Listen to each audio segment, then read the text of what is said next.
Halo, selamat bergabung semuanya.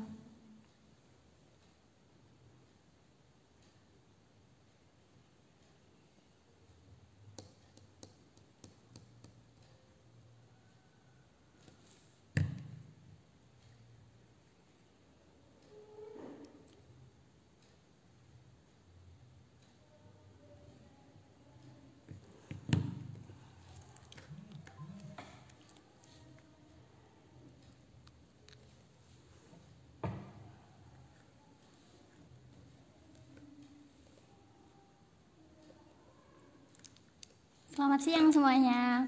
Eh, Pada ngobrol santai kali ini akan dipandu oleh saya, Ansatul Azizah, mahasiswa Teknik Informatika semester 6. Di ngobrol santai kali ini temanya adalah tips dan strategi dalam bisnis online. Oke, yang akan narasumbernya adalah Bapak Jaya Ramandai Bapak Jaya Ramandai dari Kaprodi Bisnis Digital. Oke, untuk mempersingkat waktu, saya undang.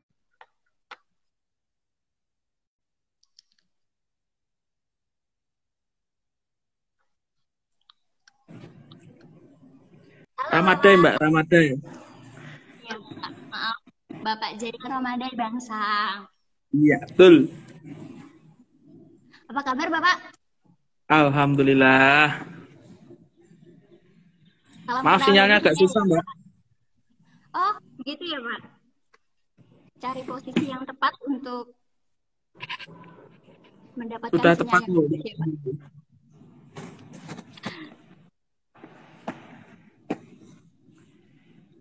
Mungkin Bapak mau perkenalan diri? Boleh? Oke. Silakan Bapak. eh, Oke. Assalamualaikum warahmatullahi wabarakatuh. Suara saya jelas ya, Waalaikumsalam. Mbaknya? Jelas Bapak. Jelas, oke. Terima kasih atas kesempatannya. Perkenalkan, saya Jaya Ramadai Bangsa, selaku Ketua Program Studi dari Program Studi S1 Bisnis Digital Universitas Ngudi Waluyo. Seperti itu. Mbak siapa tadi? Saya lupa tadi. Ansa Bapak. Mbak Kansa? Ansa. Ansa, oh ya, Ansa. Oke. Sudah Bapak. Eh, untuk tema hari ini tips dan strategi dalam bisnis bisnis online ya Bapak. Sebelum lebih lanjut, saya ingin bertanya, Oke. berapa penting sih Bapak strategi bisnis itu? Ya, kalau menurut saya untuk strategi bisnis itu penting karena sebelum kita terjun, sebelum kita memulai sebuah usaha, duh ada wong mantu, Mbak.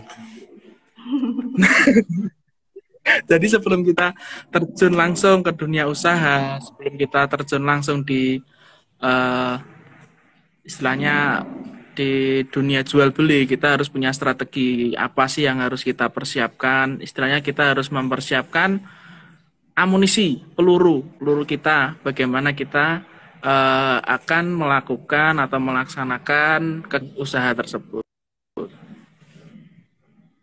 Ya gitu ya Pak. Gitu. Untuk teman-teman yang pengen bertanya masalah bisnis online, bisa ketik di kolom komentar. Nanti untuk pertanyaan yang terpilih bisa dijawab oleh Bapak Jaya. Oke, untuk pertanyaan selanjutnya, Oke. menurut Bapak, bisnis online atau produk seperti apa sih Pak yang memiliki peluang besar di dunia digital? Jadi produk ya, kalau kita berbicara tentang produk, kita sebelum menentukan produk itu kita harus meriset dulu, Mbak. Jadi kebutuhan pasar apa yang saat ini dibutuhkan oleh pasar. Kemudian selain kita melihat kebutuhan pasar, kita juga harus melihat di lingkungan kita. Di lingkungan kita ini tersedia apa sih yang bisa kita karyakan, istilahnya seperti itu. Apa sih yang bisa kita jual, apa sih yang kita bisa. Nah, kalau kita berwirausaha, kita belum punya, saya belum punya pandangan, oh mau jual apa gitu. Kalau kita sudah punya di lingkungan ini produsen ya produsen gitu ya, atau seorang wirausaha lain ya, kita bisa memanfaatkannya untuk menjualkan produk mereka seperti itu. Kita lihat dulu dari lingkungan dan kebutuhan dari pasar seperti itu. Berarti maksudnya setiap produk itu bisa di online kan gitu ya Pak? Bisa, bisa sekarang jasa pun juga sudah bisa kan Mbak, jasa tambah follower, kemudian jasa apalagi ya kalau jasa ya. Banyak sih Bisa kalau sekarang gitu. di Facebook Marketplace itu kan juga banyak yang menawarkan jasa juga seperti itu. Untuk akun sosial media supaya biasanya kan gini ya Pak, kita baru memulai bisnis dan baru membuat sosial media. Nah, menurut Bapak bagaimana sih cara agar konsumen itu tahu dan kenal dengan media sosial yang kita buat? Ya kita kalau kita mau promo melalui media sosial, kita juga harus pertama itu kita harus konsisten posting sih Mbak. Misal 1 hari 2 kali atau 1 hari 3 kali, jadi terlihat aktivitasnya di sosial media kita.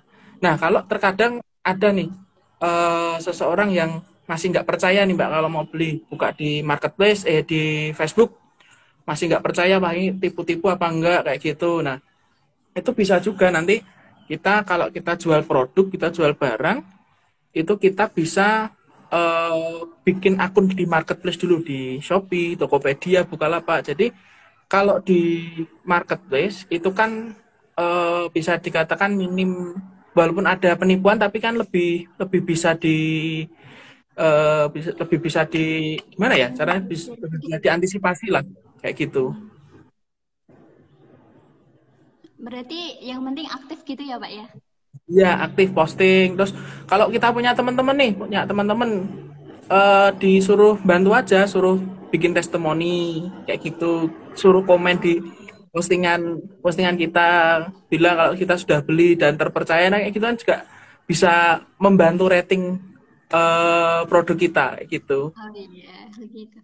Eh, itu berarti kalau kita bilang sama teman itu kan kayak promosi.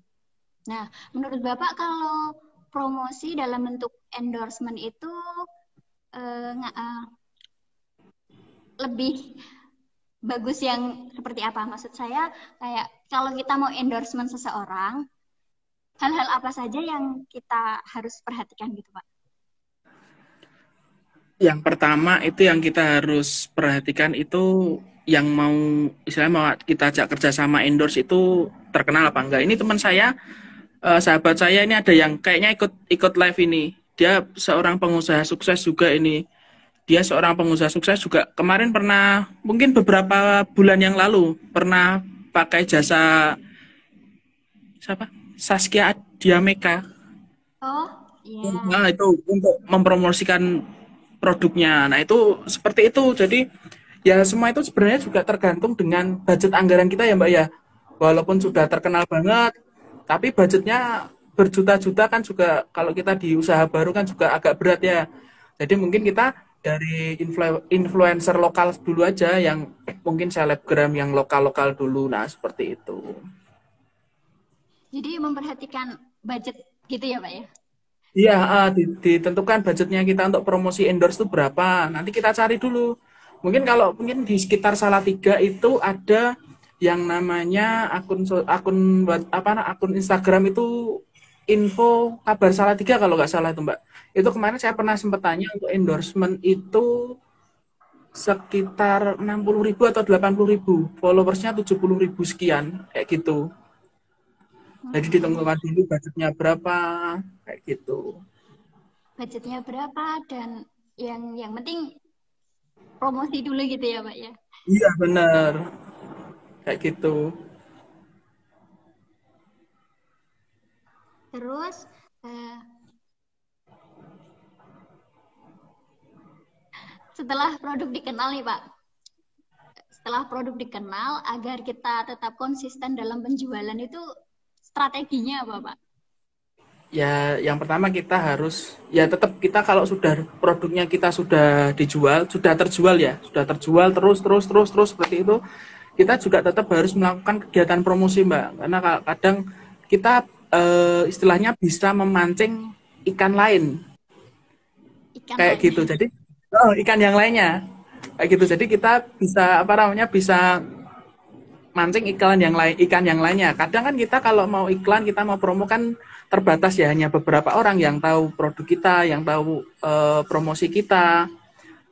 Kemudian kalau apa namanya yang di luar jangkauan itu kita bisa melakukan terus promosi lagi kayak gitu.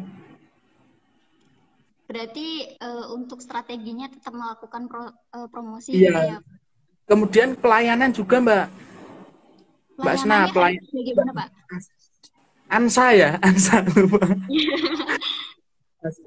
Nah, pelayanan kita juga harus memberikan pelayanan kepada konsumen yang sudah-sudah, misalnya ada yang bertanya, kan ada tuh kadang kita chat online shop itu eh, malah kayak sombong gitu loh Mbak. Pernah nggak Mbak Ansa ngechat online shop tapi malah sananya yang songong gitu? Belum sih, Pak, sejauh ini. Belum pernah ya? Tapi kan kadang ada kayak gitu. Kita mau beli produknya, mungkin kita terlalu banyak tanya ya. Nah, itu kadang bikin mereka jengkel juga bisa sih. Nah, kita harus sebagai seorang penjual, sebagai seorang seller, kita harus sabar, sabar menghadapi. Kadang banyak sih Mbak, kadang ada calon konsumen itu yang mereka bertanya tapi kadang tanyanya nggak, kalau orang Jawa ngomong ramutu gitu. Iya, tapi kalau biasanya online shop itu menggunakan itu ya, Pak, auto auto reply, auto Auto dijawab reply gitu. bisa. Nah, auto reply bisa. Kalau saya sih nggak pakai ya. Jadi di beberapa platformnya apa namanya marketplace itu bisa auto reply, tapi saya nggak pernah pakai sih karena kadang kalau anggapan calon konsumen atau konsumen itu kalau ada auto reply ya memang cepat sih, langsung langsung dapat respon sih ya, kalau kita ngechat langsung dibalas auto reply-nya, tapi kalau kita melayani langsung tuh rasanya beda Mbak. Oh, begitu. Kalau boleh Iya. tahu, Bapak bisnisnya apa ya, Pak? Kalau saya jualan anu Mbak, tapi bukan produk saya sendiri, saya menjualkan punya teman saya tuh anu Mbak, kandang kucing Mbak. Oh, berarti itu marketnya yang punya kucing ya, Pak ya? Iya bener, nggak punya kucing pun juga bisa beli Mbak, nanti beli kandangnya dulu baru beli kucingnya, atau beliin kucingnya Tonggoni. Oh, dan eh, terus pasar, Bapak memasarkannya bagaimana? Kalau saya di awal pemasaran itu saya pakai Shopee Mbak, pakai Di Shopee sudah jalan, kemudian buka marketplace lain, Bukalapak, Tokopedia dulu, Tokopedia, habis itu Bukalapak habis itu saya Instagram dan Facebook. Sekarang ini saya baru garap Facebook Marketplace dulu. Karena yang di Shopee, Tokopedia tinggal promo-promo iklan aja sih. Sekarang tinggal posting-posting yang Facebook Marketplace aja. berarti selalu memperluas gitu ya, Pak ya? Iya, jadi kita kalau istilahnya kita sudah kolam Shopee nih, sudah masuk di kolam Shopee. Kita sudah masuk di kolam Shopee. Habis itu dirasa sudah bisa jalan, kita pindah kolam atau upgrade kolamnya ke marketplace lain kayak gitu. Itu Bapak sendiri yang menggarapnya. Maksud saya untuk membuat itu atau ada Kalau bantuan? kalau produk bukan saya hanya memasarkan aja, Mbak. Ya, maksud saya Kalau bagian untuk pemasarannya, Pak. iya, tak pegang sendiri. Sendiri, Pak. Sendiri Shopee, Tokopedia, Bukalapak, Instagram, Facebook pegang sendiri sih. Belajarnya dari mana, Bapak? Belajarnya ada teman sih. Nah, itu kita juga pentingnya kita punya relasi ya Mbak Ansa ya. Kita harus punya relasi. Nah, kalau Mbak Ansa ini baru kuliah gini, cari teman sebanyak-banyaknya. Mungkin Mbak Ansa ini bisa cari teman dari luar kota kayak gitu. Jadi kalau kita semakin banyak teman, semakin banyak relasi, semakin banyak saudara, itu nanti insya Allah akan memberikan kita rezeki lah kayak gitu. Ya, Pak. Terus tadi jualnya di Shopee. Mm-mm. Kalau kalau untuk penghitungan untung ruginya itu kalau online gimana ya, Pak? Ya kalau untung rugi sebenarnya gampang sih Mbak. Kita harga jual kita, kemudian dikurangi harga harga beli kita atau harga kulaannya kita. Kemudian barangkali nanti kalau di Shopee atau di marketplace ada biaya administrasi kayak star seller, kemudian kayak super merchant, kayak gitu kan ada biaya administrasinya. Nah, itu dikurangi itu juga kayak gitu. Jadi tinggal dikurangi aja. Kalau secara sederhananya seperti itu ya Mbak ya. Berbeda kalau kita sederhananya kalau kita jual aja, kita tanpa memproduksi. Berbeda kalau kita memang memproduksi, nah seperti itu. Itu memang agak rumit sih kalau memproduksi, harus bahan baku, kemudian tenaga kerja, listrik juga kita harus hitung. Nah, seperti itu, Mbak.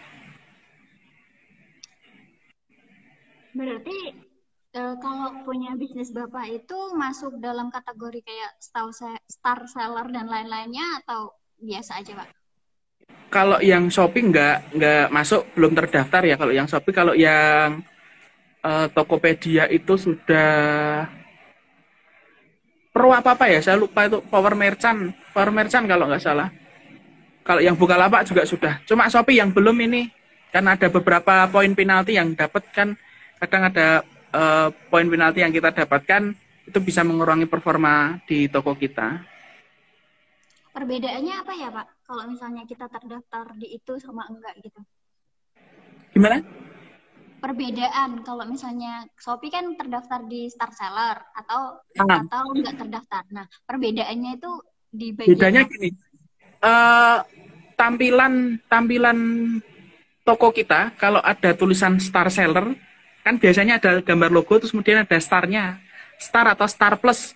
Nah itu lebih bisa lebih kepercayaan pelanggan itu bisa lebih ke toko kita kayak gitu, walaupun biaya yang kita keluarkan juga lebih. Kalau star seller gitu kan kita ada tambahan biaya administrasi Mbak kayak gitu. Kemudian tampilan iklan kita terkadang juga akan lebih tinggi dibandingkan toko-toko yang biasa seperti itu. Sama-sama iklan tapi posisinya lebih strategis, lebih di atas gitu ya Pak daripada yang iya biasa. betul.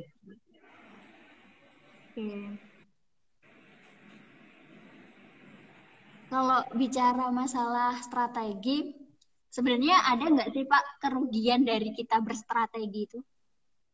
Ada, kalau kita salah merencanakan strategi gitu, kita kadang bisa mengalami kerugian ya Mbak ya. Kadang kita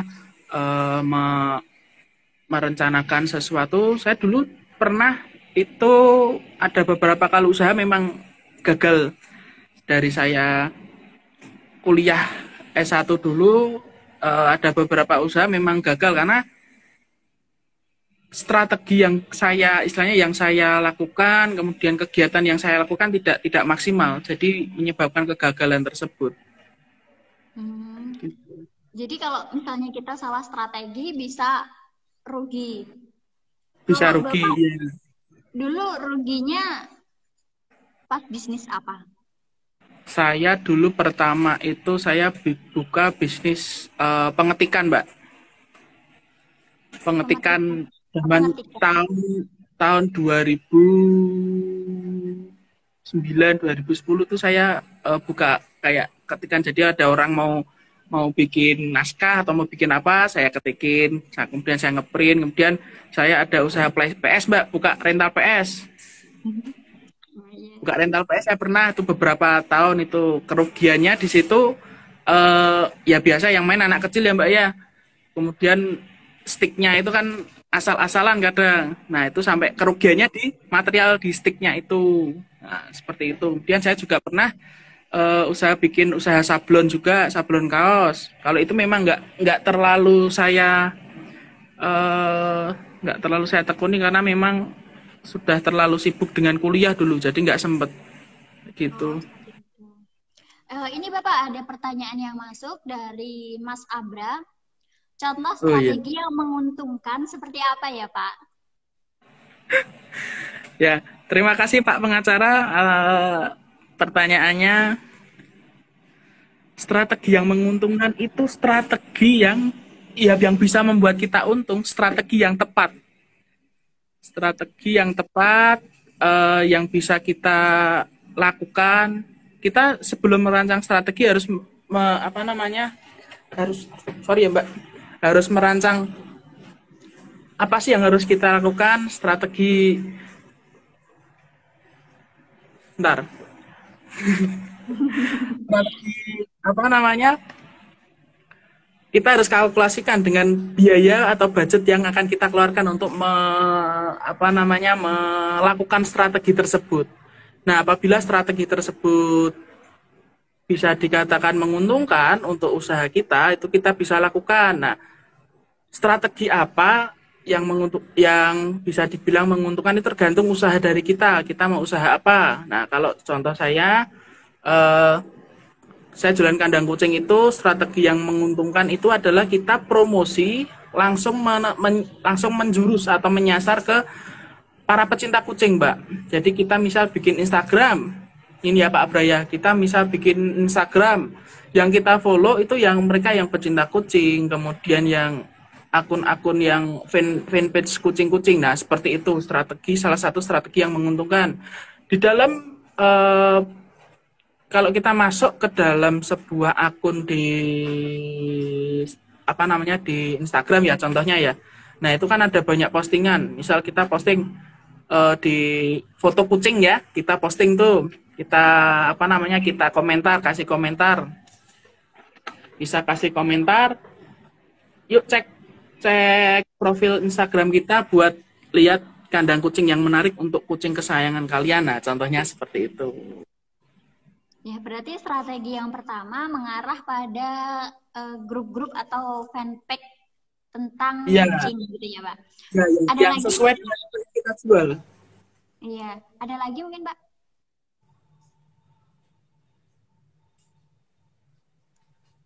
Ya, Mbak. Oh, tidak terdengar. Mungkin ada lagi ada lagi yang mungkin bisa Bapak share. Strategi lain, kita harus modal iklan biasanya sih Mbak. Kalau itu sudah pasti menguntungkan ya. Jadi kita harus berani mengeluarkan budget untuk iklan produk kita. Jadi sebenarnya ada beberapa sih strategi Mbak. Yang pertama, kalau memang produk kita memang kita upload di Shopee ya, upload di Shopee, Tokopedia. Nah, itu kita kadang kalau harus menunggu produk laku itu ya belum tahu juga, kita terus promosi tapi kan juga kurang tahu ya bisa cepat laku atau enggak. Tapi nah, kita harus ada beberapa strategi nih. Yang pertama, kita harus bisa istilahnya fake order, Mbak. Fake order. Iya. Untuk apa fake order ini? Untuk bisa kita dapat reputasi dulu. Oh, Nah, itu. jadi kan kalau kita buka buat akun, buat apa namanya, buat toko lah ya, buat toko itu belum ada reputasinya nih, bintangnya belum ada kalau di Shopee. Nah, kita etok-etok suruh teman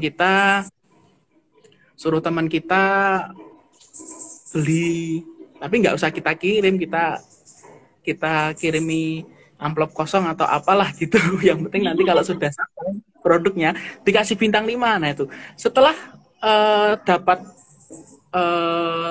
reputasi atau dapat apa namanya, testimoni. Nah, dapat testimoni, kita baru iklankan produk kita, yang iklankan yang terjual tadi, seperti itu. Karena kalau kita mengiklankan produk yang belum terjual, itu kepercayaan dari calon konsumen itu kita akan kurang. Baik, Bapak. Ini ada pertanyaan lagi. Untuk yang tadi sudah cukup ya, Bapak? Ya, cukup. Oke. Ada pertanyaan lagi dari Sari Aleso 22. Pak Jaya, boleh tanya, kalau kita belum punya brand bagaimana? Kalau kita belum punya brand, kalau ada modal ya kita bikin brand sendiri, kita membangun brand kita sendiri. Kalau kita belum ada modal yang cukup, kita bisa melakukan seperti dropship. dropship itu juga kita kan tanpa, bisa dibilang kita tanpa harus perlu punya lokasi yang strategis seperti itu. Kita harus cuma menyiapkan toko aja sih seperti itu. Berarti solusinya dropship, kalau nggak bisa jadi reseller juga ya Pak ya? Iya, sama sih. Ya hampir sama seperti itu, reseller atau dropship.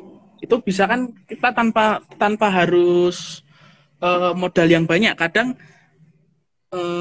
apa namanya?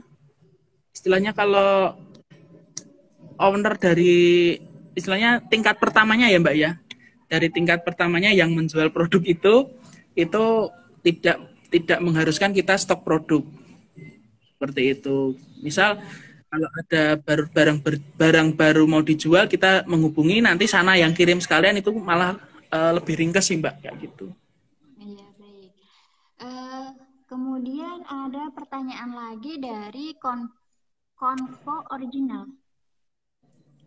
Pak, Oh apakah ya, punya follower banyak itu penting? Atau nggak perlu banyak followers, yang penting orderan laris? Bagaimana Bapak ini?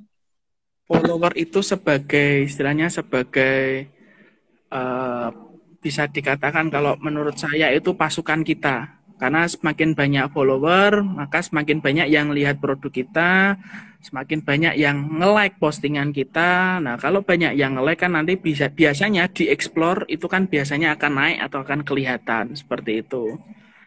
Nah, follower yang banyak ini juga akan mempengaruhi tingkat kepercayaan dari konsumen terhadap terhadap produk kita. Oh, nih eh, tokonya ini banyak followernya, walaupun sekarang ini kan banyak juga yang jual follower ya Mbak ya. Tapi Iya. kalau saat ini masyarakat kan lebih, masyarakat secara umum ya, masyarakat secara umum itu mereka lebih akan mempercayai kalau toko itu mempunyai follower yang banyak gitu. Jadi follower juga penting, tapi jangan beli yang itu ya Pak ya. Kalau beli Iya, kan sama aja Pak. iya, sama aja. Kalau bisa kan followernya kan yang organik lah Mbak, yang organik Yang aktif, dari itu. ada Yang interaksi aktif gitu ya juga. Pak. Iya, itu ada yang punya follower banyak tapi kan interaksinya sedikit. Juga banyak itu kan kelihatan kalau beli biasanya gitu. Oke, tadi Bapak membahas mengenai reputasi. Nah, ini ada pertanyaan dari Holia Esther. Bagaimana cara menanggapi komentar negatif pada laman komentar promosi produk yang berpotensi untuk menimbulkan resiko reputasi? Bagaimana Bapak Nah, itu? ini saya pernah Mbak. Jadi pernah saya menjual produk kandang kucing itu kan. Nah, itu memang memang dikomentari kalau tidak kuat atau tidak mudah goyang. Nah, itu dikasih bintang berapa ya? Bintang 3 atau bintang 2 saya lupa. Nah, kemudian kita reply apa namanya? Komentar itu, reputasi itu kita reply kalau pemasangannya memang kurang betul. Jadi kurang kuat untuk pemasangannya, kurang kuat sehingga mudah goyang untuk produk tersebut. Nah, kita mereply langsung, misalnya kita klarifikasi secara langsung di dalam komentar tersebut. Jadi kalau orang lihat ada komentar negatif, nah itu kita di bawah komentar negatif itu kita sudah memberikan respon terhadap komentar tersebut. Atau kalau memang itu kesalahan murni dari kita minta maaf di komentar tersebut seperti itu. Oh, iya. Itu perlu di take down gitu nggak sih Pak? Maksudnya perlu kita hapus atau gimana? Kurang tahu ya Mbak, kalau saya belum enggak pernah hapus apa namanya review kayak gitu. Paling Oh, berarti gini, nggak. kalau misal produk saya baru saya posting produk nih ya, kemudian yang beli baru satu, kemudian ngasih bintang 1 atau bintang 2, itu langsung dihapus saja produknya, kita upload lagi. Oh, seperti itu. Itu strateginya kayak gitu. Tapi kalau Strategi ya. sudah terjual banyak, sudah terjual 100 piece atau sudah terjual mungkin 50 piece, kita kalau mau hapus kan juga eman-eman. Nah, itu bintang istilahnya bintang bintang kecil ya. Bintang kecil itu akan tertutupi oleh bintang-bintang yang Besar. besar lainnya. Iya. Jadi yang rata-rata. Jadi misal rata-rata 4,8 itu yang 48 itu bintang 5, kemudian yang 2 itu bintang 1 kan masih bisa di backup kayak gitu. Berarti solusinya tadi memberi respon atau klarifikasi secara langsung. Kalau misalnya Iya, barangnya masih sedikit, hapus aja produknya. hapus aja. Seperti itu. Iya. Kita Oke. upload lagi. Ya. Ini ada pertanyaan lagi dari Mona Inayah. Rame ya yang tanya ya, Mbak. Iya.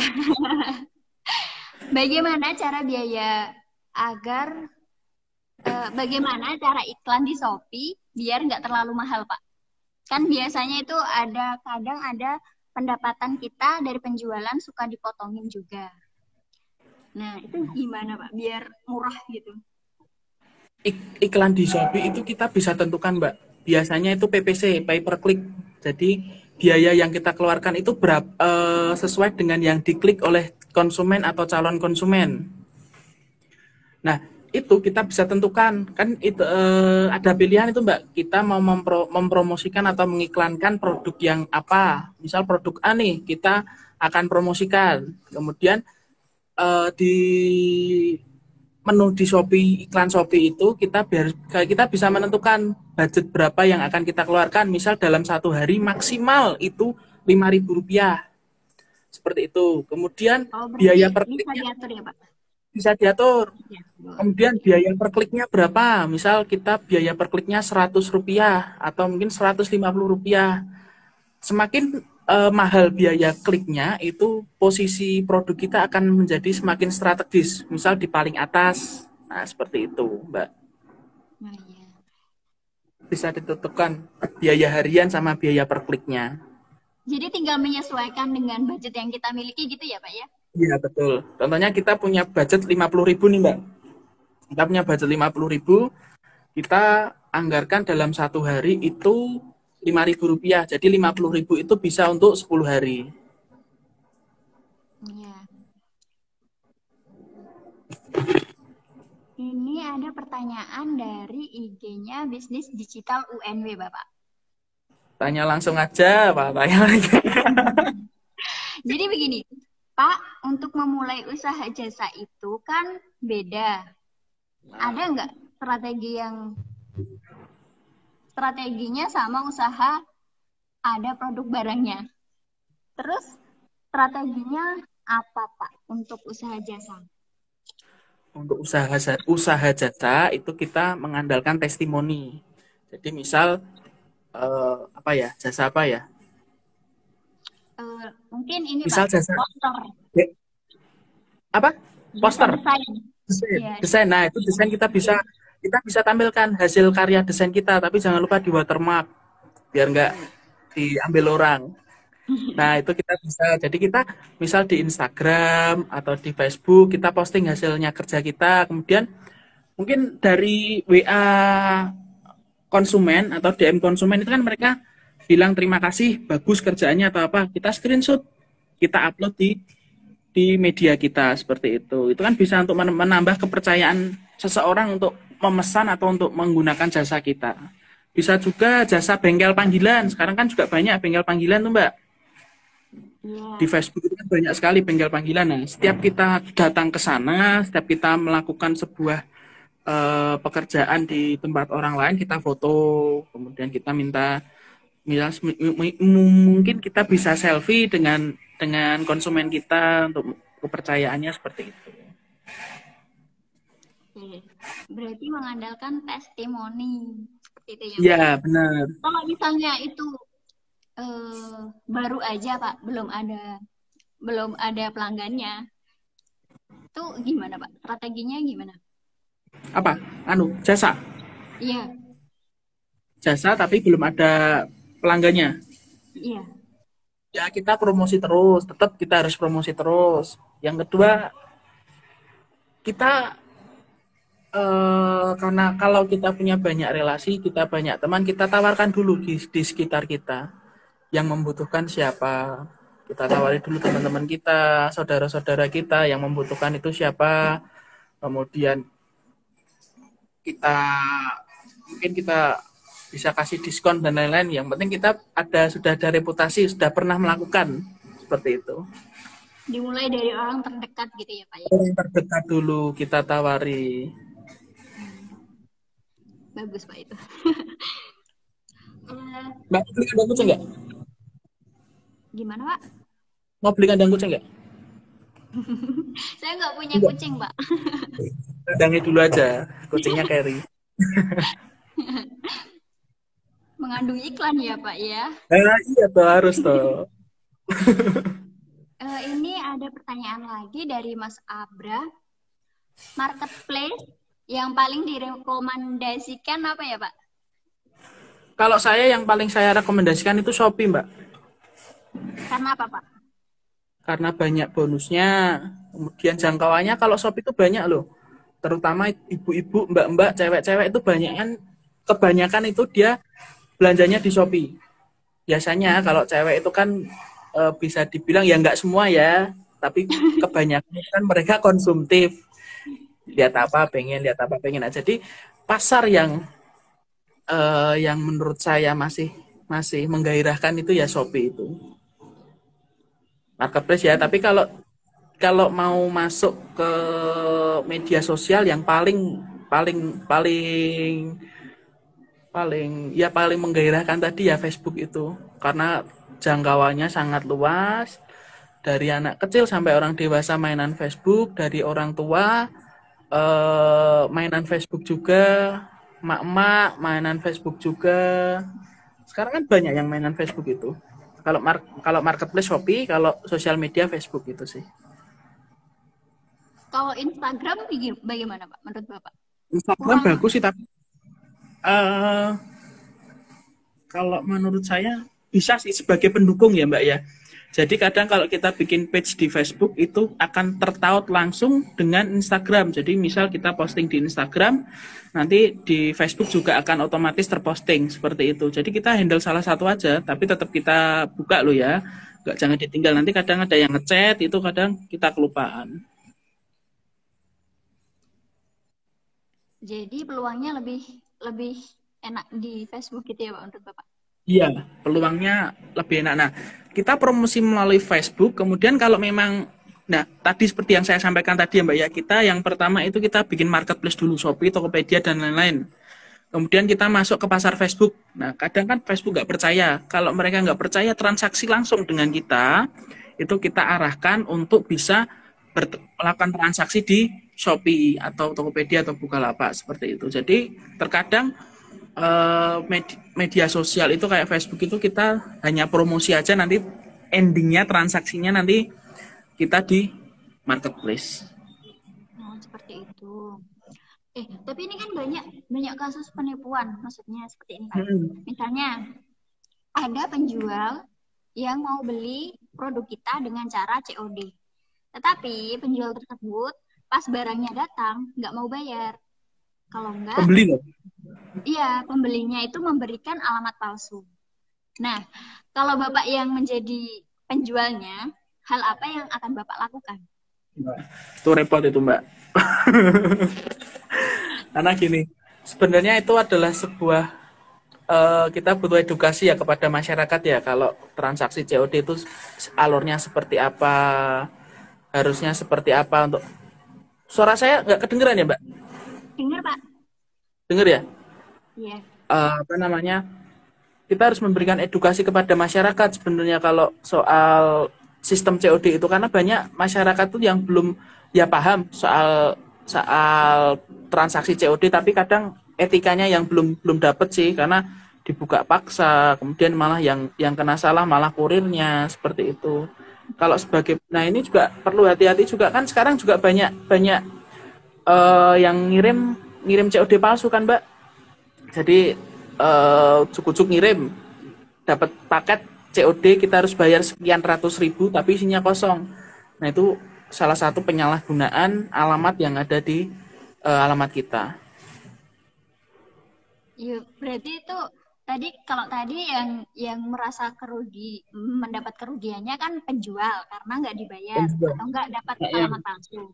Nah, kalau kasus yang Bapak katakan baru saja tadi, berarti yang mengalami kerugian itu yang dari pembelinya karena nggak merasa order tapi disuruh bayar gitu. Ya, teman saya kemarin kena, kebetulan yang nerima itu satpam. Jadi mungkin sudah percaya, dibayar sama satpamnya 125.000 kalau nggak salah. Ternyata nggak ngerasa kalau nggak pesen, memang nggak pesen apa-apa, dibuka ternyata ya kosong. Kayak gitu. Nah, terus Makanya hati-hati sekarang. Kalau bagaimana Pak memang itu? kalau Maksudnya memang kita setelah nggak, ya wis hilang tuh uangnya. punya Bablas. Bapak satpamnya Iya. atau Ya karena nggak mau ngejol ya bang, nggak tahu kok, nggak pesen. Iya, kasihan juga sih sebenarnya mbak. iya. Tapi untuk menanggapi hal tersebut, kalau kita sebagai pembeli yang jeli ya Pak, harusnya kita ini minta minta bukti dari marketplace tersebut kalau memang ada transaksi segini gitu ya Pak. Ya gitu kita bisa, atau kita kalau tidak merasa memesan, kita kembalikan aja ke kurirnya biar dikembalikan lagi ke seller atau penjualnya. Kan yang penting jangan kita rusak loh ya, jangan terus kita marah-marah, kita rusak, jangan kayak gitu. Viral nanti Kalau Pak. kita merasa nggak pesen, kembalikan aja ke kurirnya. Kalau memang bilang aja kalau memang merasa tidak pesen barang tersebut, nanti kan akan diretur atau dikembalikan ke sellernya. Baik. Ini ada pertanyaan dari Holia Esther lagi nih Pak. Oke. Karena ibu-ibu konsumtif, banyak pelaku yang menyasar ke pangsar ibu-ibu. Namun bagaimana dengan memasarkan produk yang menyasar pada bapak-bapak yang notabene kurang konsumtif? Nah, kalau bapak-bapak itu kan ya produk yang disukai ya, bukan kadang produk-produk bisa dibilang produk pasti ya Mbak ya. Kenapa produk pasti? Karena kadang gini Mbak, kalau ya saya nggak menyalahkan gender ya, hanya sebagian aja ya. Kadang kalau cewek baru lihat di Shopee, lihat loh kok ada yang bagus, padahal dia nggak niat beli, dia beli. Kadang kan kayak gitu. Kalau cowok setahu saya, apalagi saya ya jarang kayak gitu, paling mencari apa yang dibutuhkan gitu. Jadi ya sasarannya kalau konsumen cowok ya apa yang dibutuhkan cowok. Misal celana atau misal apa ya sepatu, jam. Nah, kayak gitu aja sih. Kalau yang sesuai pasar aja kayak gitu. Oh, Tapi yang kan kadang biasa kalau cowok pakai gitu ya Pak ya? yang biasa cowok pakai kan kadang cowok kan memang nggak, kadang kan nggak ribet juga harus beli ini, harus beli ini. Biasanya gitu sih, nggak tahu kalau yang lain.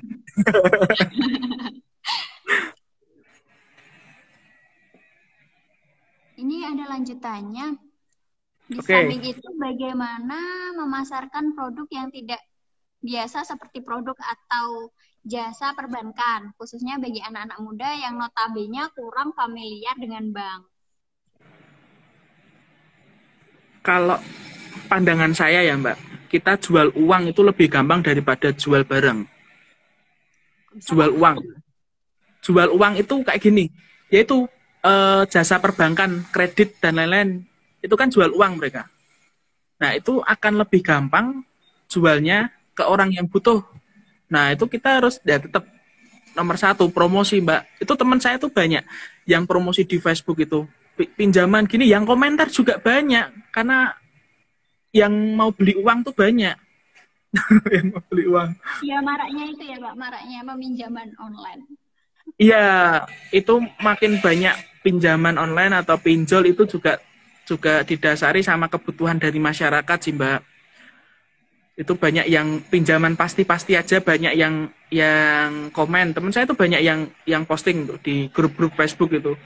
Jual apa pinjaman dana syarat BPKB dan lain-lain. Banyak kayak gitu, banyak yang komen itu Mbak. Syaratnya apa gitu. Karena Gampang gitu ya Pak. jual uang itu lebih gampang Mbak. Gitu. Tapi ini ada yang bertanya tadi, kayaknya yang khususnya bagi anak-anak muda, kayaknya kurang familiar dengan itu Pak, dengan pinjaman online. Banyak loh Mbak anak muda yang kena pinjaman online. Oh, berarti ini itu ya. Karena mungkin gini, kalau anak muda itu mereka kebutuhannya itu belum banyak ya.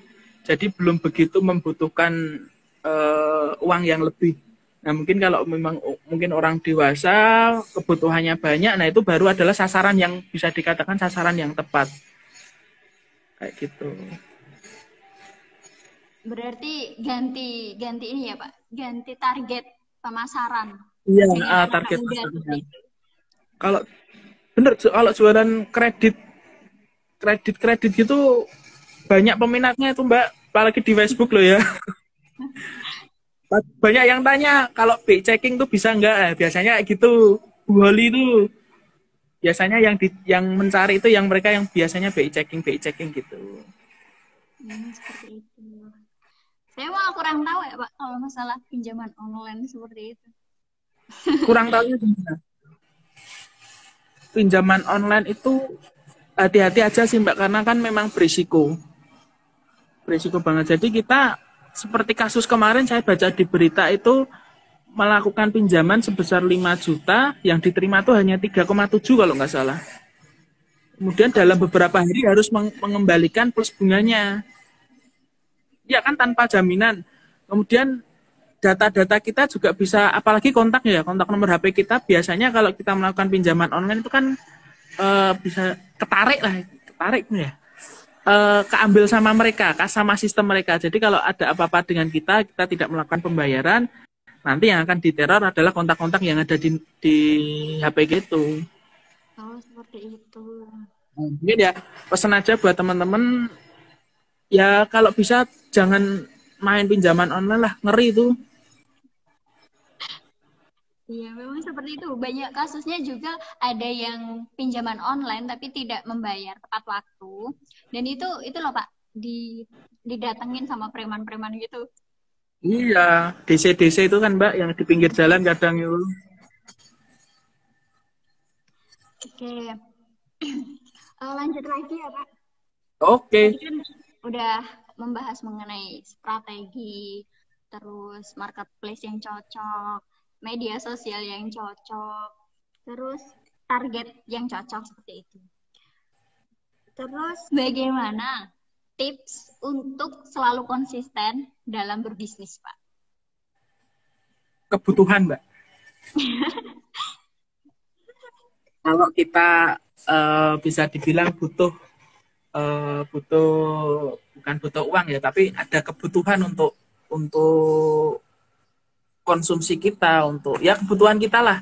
Itu kan kita akan termotivasi untuk terus menjalankan bisnis itu. Intinya itu sih.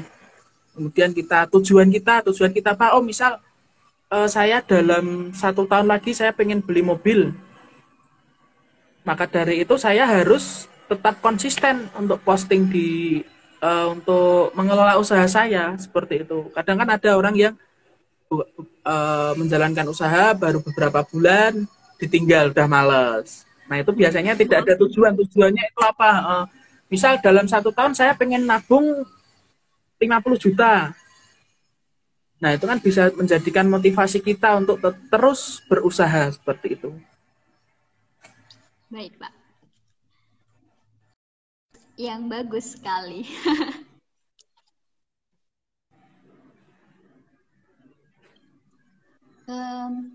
Di masa pandemi ini ada perbedaan nggak sih, Pak?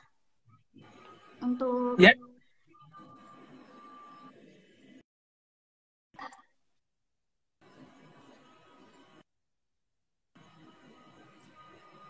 ulangi Mbak.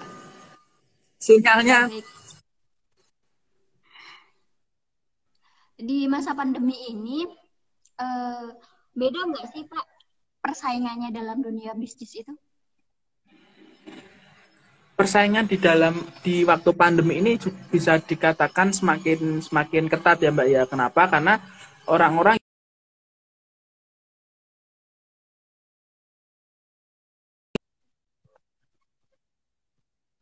digital. Jadi semua yang di offline, toko-toko biasa itu mereka akan masuk ke pasar. Kemudian selama pandemi ini kan banyak masyarakat yang kena PHK.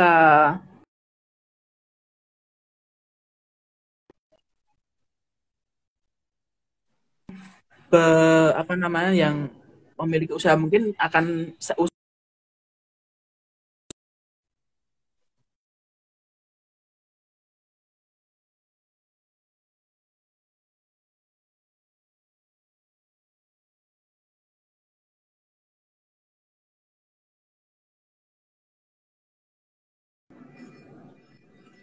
Iya, Pak.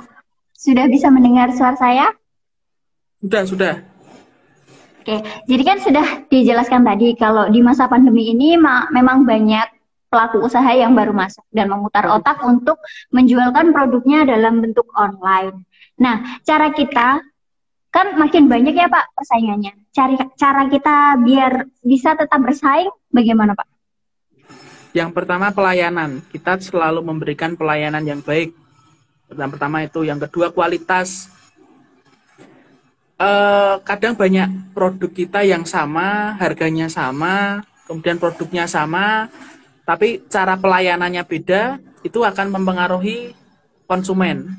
Harga sama, harganya bentuknya sama, harganya sama, produknya sama, tapi yang kita melayani dengan baik itu akan bisa mendapatkan hati calon konsumen kita. Seperti itu. Kemudian kualitas, sama barangnya modelnya sama tapi kualitasnya berbeda. Walaupun harganya berbeda tapi kan kualitasnya kita juga berbeda. Nah, itu juga bisa mempertahankan penjualan kita seperti itu. Kalau misal pelayanannya kita sudah sudah maksimal, kemudian barang kita juga sama, harganya sama, ya kita kalau mau tetap eh, berjalan ya mungkin harganya dikurangi sedikit atau kita kasih bonus.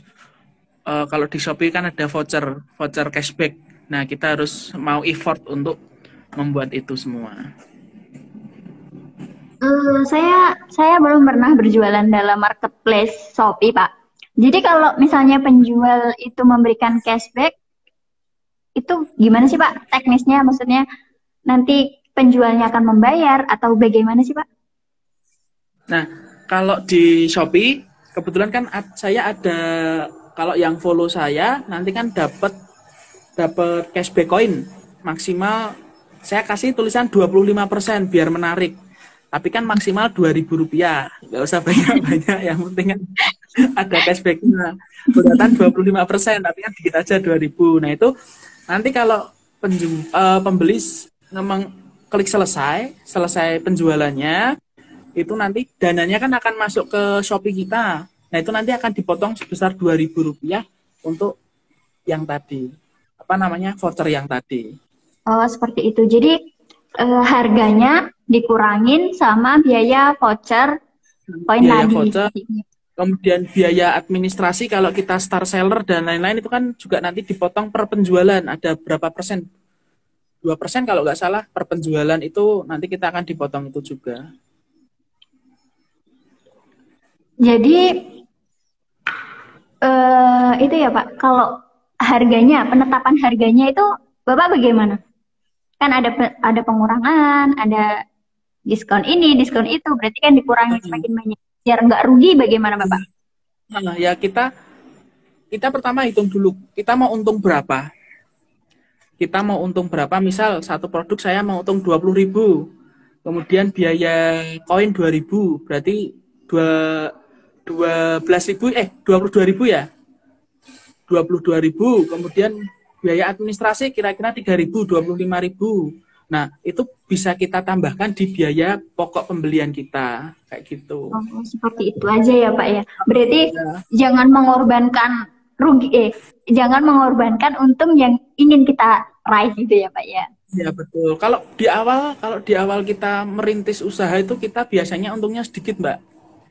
Jadi kita hanya untung sedikit, yang lainnya untuk budget promosi. Biasanya seperti itu. Yang penting ada untung, yang penting ada reputasi, yang penting ada review dari konsumen, itu sudah cukup sih. Nah, nanti kita perlahan-lahan kita upload produk baru dengan harga yang lebih tinggi.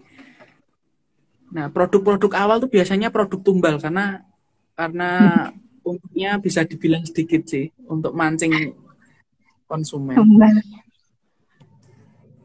Oke. Eh, mengenai produk dan lain-lain, kalau di masa seperti ini, menurut Bapak produk yang paling laris itu apa, Pak? Apa ya kalau sekarang ini ya, saya akhir-akhir ini belum belum melakukan riset lagi sih, maksudnya belum melakukan riset apa sih yang baru hits sekarang ini. Tapi kalau di awal-awal pandemi itu kan sepeda ya Mbak ya, itu ramai banget kan? Ingat nggak awal-awal pandemi Iya, sepeda iya. banyak Sepeda, Pak. banget yang jual spare part sepeda. Nah, jadi kita lihat dulu keadaan sekarang itu seperti apa. Kalau sekarang sekarang banget nih ya, belum belum belum cek lagi sih Mbak. Saya. Harus harus riset dulu begitu ya, Pak ya? Iya dong, yang dibutuhkan pasar tuh apa? Kemudian yang apa namanya?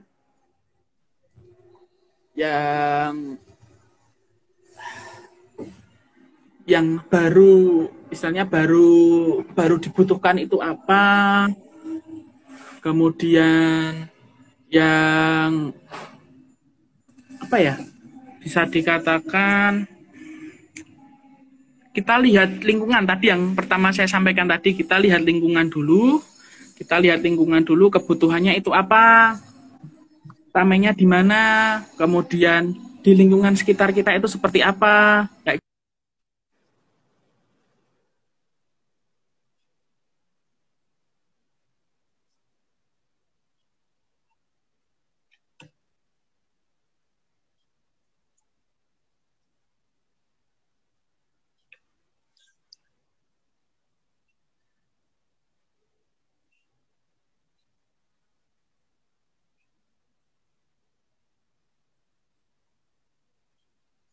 Sepertinya sinyal dari Bapak Jaya berkendala, teman-teman. Ya, kita coba invite lagi ya.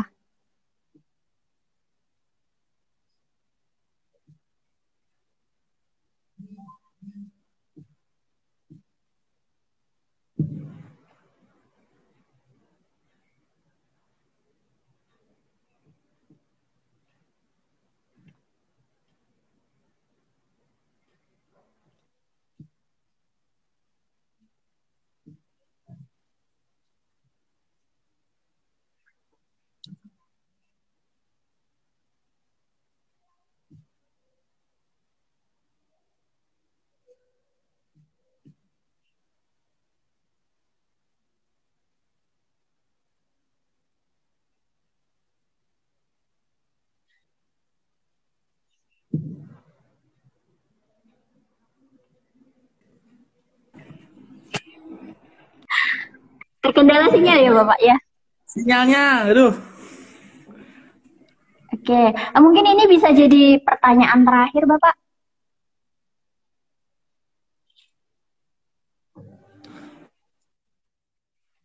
Eh, halo, ya Mbak. mungkin mungkin ini bisa jadi pertanyaan terakhir.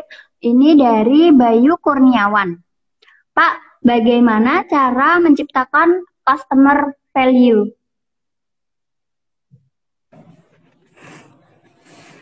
Saya ulang ya, Halo, Bapak. ya ulang lagi Mbak. Oke. Gimana caranya menciptakan customer value, Pak? Ya, jadi customer value itu nanti kan eh, produk yang kita jual, bentar tak padangin Mbak. Produk yang kita jual itu kan sesuai dengan apa yang dibutuhkan oleh konsumen. Jadi eh, misal contoh kandang kucing yang saya jual ya Mbak ya. Kandang kucing yang saya jual itu rata-rata harganya yang paling murah 385.000. Nah, itu sesuai yang di kita berikan kepada konsumen. Seperti itu harganya istilahnya onorgo norupo gitu Mbak. Ada harga, ada kualitas. Nah, kita juga bisa membuat harga yang lebih lagi. Harga yang lebih mahal lagi dengan kualitas yang lebih bagus lagi. Seperti itu. Jadi itu ya, Pak, ada harga, ada kualitas. Selain itu ada lagi nggak, Pak? Kemudian kepercayaan konsumen itu seperti yang saya sampaikan tadi, itu kan bisa bisa membuat reputasi baik untuk usaha kita, untuk marketplace kita seperti itu. Jadi tadi tentang kepercayaan sama ada harga, ada rupa ya, Pak ya.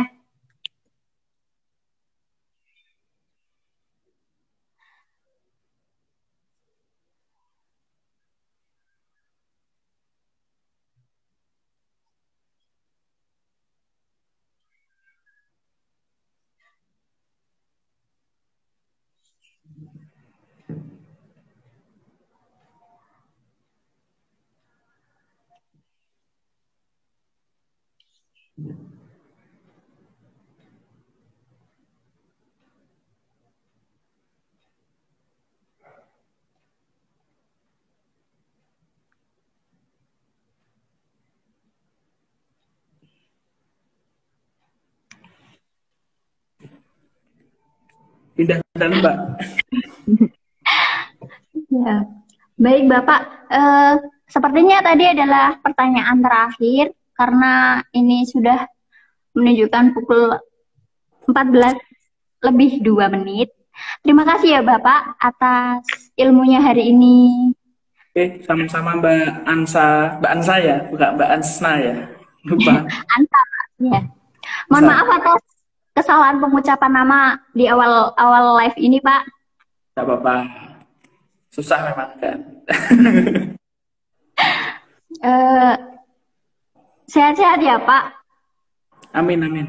Ya mungkin buat pemirsa yang mau kuliah bisnis digital, bisa langsung DM saya.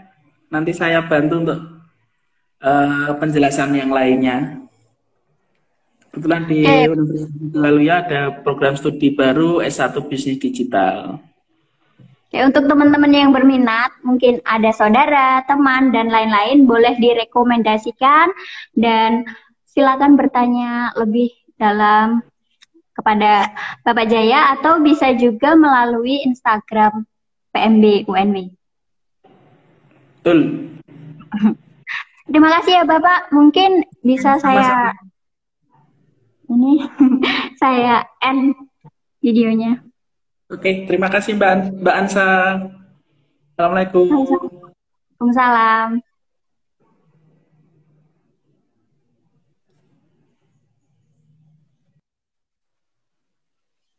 Baik teman-teman, terima kasih yang sudah menyaksikan ngobrol santai hari ini. Semoga ilmu yang diberikan bermanfaat buat teman-teman. Terus semoga teman-teman dalam keadaan sehat semua ya, stay safe dengan keadaan yang seperti ini. Terima kasih dan sampai jumpa di ngobrol santai episode selanjutnya ya teman-teman. Bye.